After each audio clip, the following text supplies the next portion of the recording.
కర్కాటక రాశి. ఈ రాశి వారికి రోజు మధ్యమ స్థాయిగా చెప్పవచ్చును.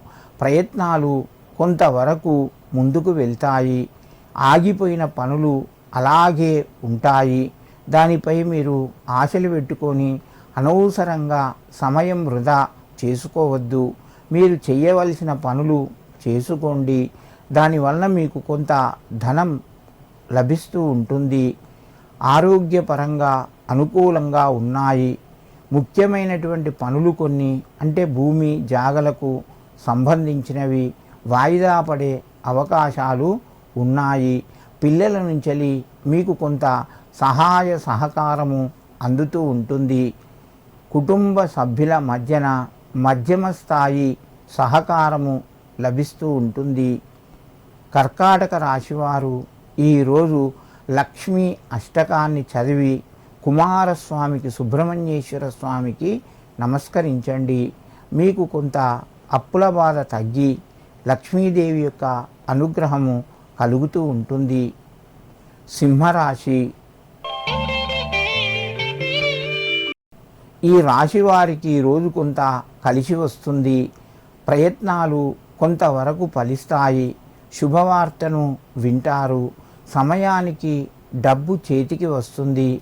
ప్రయాణాలు కూడా కొనసాగుతాయి. ఆధ్యాత్మిక చింతన పెరుగుతూ ఉంటుంది. దైవ కార్యక్రమాలు దైవ దర్శనాలు చేసుకుంటారు. పిల్లల నుంచి శుభవార్త అందుతూ ఉంటుంది.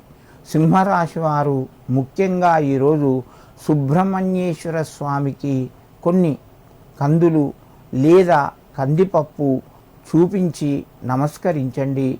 దీనివల్ల మీకు అప్పుల బాధ తగ్గి ఆ యొక్క రుణ విముక్తి కలుగుతూ ఉంటుంది.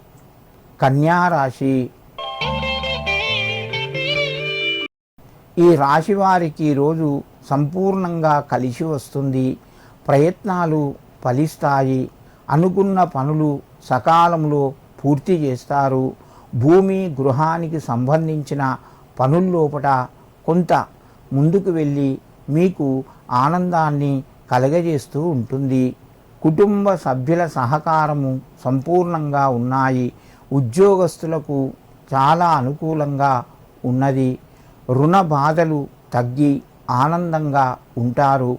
వ్యాపార రంగంలో లాభాలు పొందుతారు.